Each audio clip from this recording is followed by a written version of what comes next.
안녕하세요. 타이밍 부동산 TV의 민PD입니다. 오늘은 좋은 원룸을 구하는 요령에 대해서 한 번만 들어도 이해하기 쉽도록 쉬운 용어로만 이렇게 설명해 보겠습니다. 임대인은 어려운 말이고요. 집주인은 쉬운 말입니다.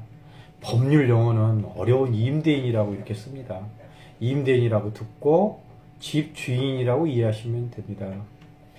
좋은 원룸을 구하려면 맨 먼저 무엇을 해야 될까요? 맨 먼저 충동 구매를 막기 위해 통장 잔고를 먼저 확인하시기 바랍니다. 구하고자 하는 원룸을 정하기에 앞서 내가 가지고 있는 돈과 매월 월세를 얼마 정도 부담할 수 있는지 대략 결정하시기 바랍니다. 이 기준을 정해야 중개사 말이나 현장에서 화려한 방에 현혹되지 않고 충동 계약을 막을 수 있습니다. 방을 구하는 것은요, 인터넷 쇼핑몰에서 물건 사는 것과 달라서 환불, 교환, 반품 이런 게 안 돼요. 계약 행위는 강제성을 가진 법률 행위이기 때문에 그렇습니다. 그리고 가격 결정은 이렇게 생각하면 쉽습니다. 보증금 500만원에 월세 45만원 정도, 또는 보증금 3천만원에 월세 20만원 정도, 이런 식으로 대략적으로 자금대를 파악하시기 바랍니다. 특히 전세로 방을 구하려면 대출을 받을 것인지 아니면 그냥 내가 가지고 있는 돈만으로 할 것인지 대략 결정을 하셔야 합니다. 전세금은 내 돈과 대출금의 합계액이 전세금이 됩니다. 그리고 이 금액에 따라서 내가 얻고자 하는 지역의 시세를 해당 지역의 부동산을 통해서 알아보시면 되는데요. 참고로 서울 신림동 원룸 시세는 현재 보증금 500에 월 45 정도입니다. 신림역 5분 이내 신축급 지상층 풀옵션 그런 기준입니다. 그러니까 500에 45, 이 기준에서 1층이나 지하 오래된 구옥은 여기서 약간 더 저렴하다고 이렇게 보시면 됩니다.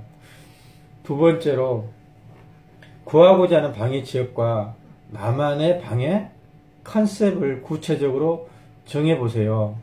내가 다니고 있는 직장과 교통이 편리한 어떤 지하철역, 무슨 동이라든가, 또는 어려울 때 도움을 받을 수 있는 친구나 지인이 많은 곳, 같은 회사 동료가 많은 곳이라든가, 이런 곳곳에, 이런 등등의 지역을 먼저 이렇게 결정하시고요. 개인적인 방 컨셉으로는 나는 짐이 많아, 원룸이라도 방이 커야 돼. 아니면 예를 들어서 나는 늦잠이 많으니까 무조건 역에서 아니면 대중교통버스 정류장에서 1분 이내여야 돼. 아니면은 나는 요리하고 고기 굽는 거 좋아하니까 옥탑방이 좋아. 아니면 난 소음 문제 때문에 아주 괴로우니까 그것 때문에 이사를 많이 다녔으니까 꼭대기층이 제일 좋아. 그래서 꼭대기층만 솔직히 사는 사람도 많이 있습니다. 이렇게 나만의 뚜렷한 컨셉의 방의 컨셉의 기준을 정해 두었다가 부동산에 말해 두시면 여기저기 쓸데없는 방을 많이 안 가게 돼서 방을 수월하게 구할 수가 있게 됩니다. 세 번째로, 좋은 방을 만나기 전에 좋은 공인중개사를 먼저 만나세요. 장사도 아시는 대로 이윤을 남기는 것이 아니라 사람을 남긴다고 하듯이 정직하고 실력 있는 공인중개사를 만나는 순간 이미 여러분은 좋은 원룸을 구하는 것 같아요. 좋은 공인중개사는 그 지역이 우선 해박하고요, 친절하게 잘 설명해 줍니다. 근저당 금액이라든가 경매시 위험성의 검토는 물론이고 여러분이 찾고자 하는 좋은 방을 많이 알고 있습니다. 특히 실력 있는 공인중개사는 인터넷 컴 사이트에 의존해서 마우스 이리저리 옮기면서 이 방 넓어 보이네요, 어떠세요? 이 방은 월세가 35만원으로 싸네요, 한번 가볼까요? 아주 깨끗한데요? 이렇게 말하지 않습니다.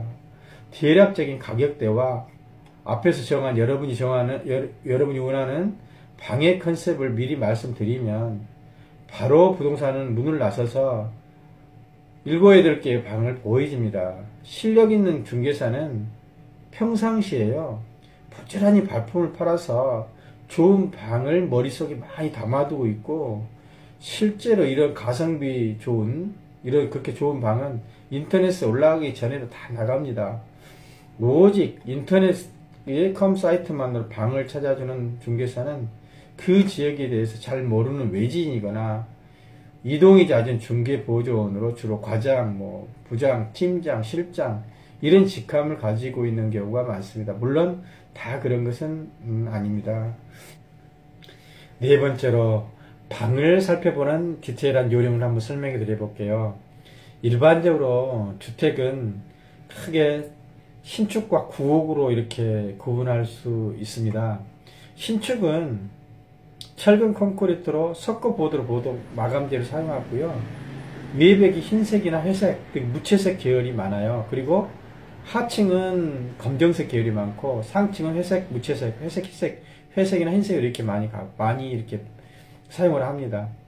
구옥은 더 쉽습니다. 알아보기가. 외벽이 일단 붉은 벽돌이면 구옥이라고 보시면 되고, 내부에 들어가면 창틀도 짙은 이렇게 밤색 목재 창틀로 이렇게 되어 있는 게 대표적인 그 구옥의 그 구조입니다. 일단 신축의 경우 말씀드려 볼게요. 방 살펴보는 요령이요. 냉세, 에어컨, 냉장고, 세탁기 등 10여 가지 옵션물이 차로 말하면 신차예요. 5년 정도는 거의 장고장도 없고 곰팡이도 거의 걱정할 것이 없습니다. 방 크기나 방의 위치, 채광 상태 등은 사실상 가격과 연동이 되어 있어서 햇볕이 잘 들어있는 고층은 약간 비싸기도 하고, 방이 적으면 저렴하고, 주차되면 주차비는 별도로 받는 것이 그 신축의 구조입니다. 구옥을 살펴볼까요? 냉세, 에어컨, 냉장고, 세탁기 이런 옵션물에 대해서 작동 여부가 제대로 되는지 개별 확인이 사실 필요합니다. 하지만 방 구하면서 일일이 에어컨, 냉장고, 세탁기를 틀어보고 정상적인 작동이 되는지 확인하기 어렵습니다. 차라리 고장나면 집주인이 해주는지 그것을 확인하는 것이 더 좋은 방법입니다.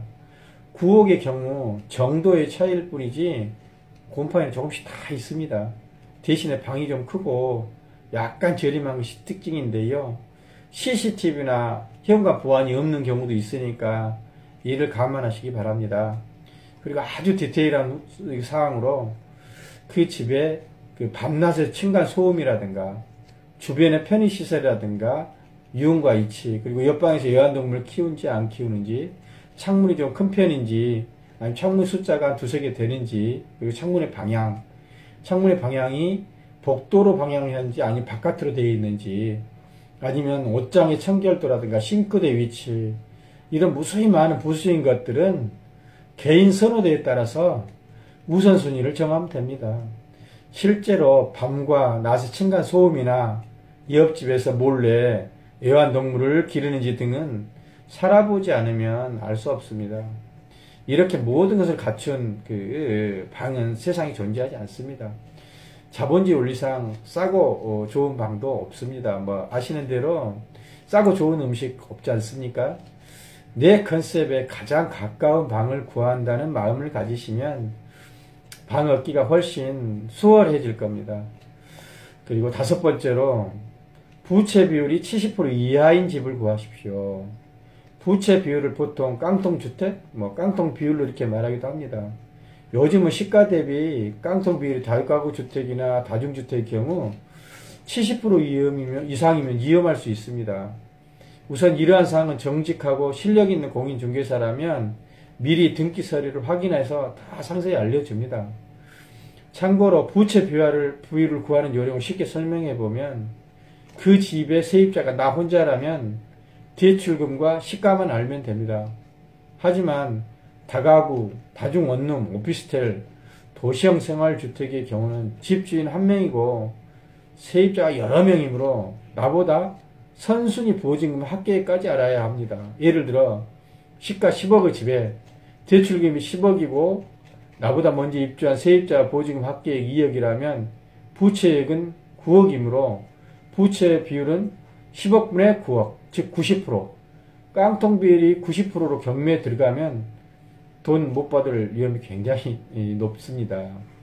이 부채 비율은 방을 구할 때 그것이 원룸이든 투룸이든 아파트든 보증금을 날리지 않기 위해서 꼭 확인해 봐야 될 가장 중요한 것입니다. 보증금의 거액의 보증금이 날아갈 수도 있는 이 중요한 사항을 대충 술렁술렁 말하면서 보증금과 대출액이 집값의 80%가 넘어도 이 정도는 괜찮습니다. 이 근처에 집들 다 이 정도 합니다.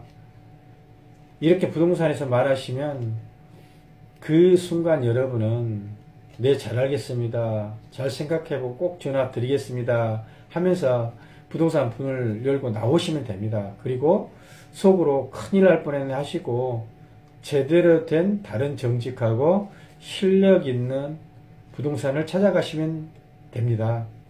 오늘은 좋은 원룸을 구하는데 꼭 알아두어야 할 9가지 방법 중에서 시간상 5가지만 설명해 보았습니다. 끝까지 들어주셔서 감사드리고 또 감사드립니다. 다음 2편에서 나머지 4가지에 대해서 상세히 설명 더 해보겠습니다. 도움이 되셨다면 좋아요와 구독 버튼 힘차게 눌러주시면 큰 힘이 되겠습니다. 감사합니다.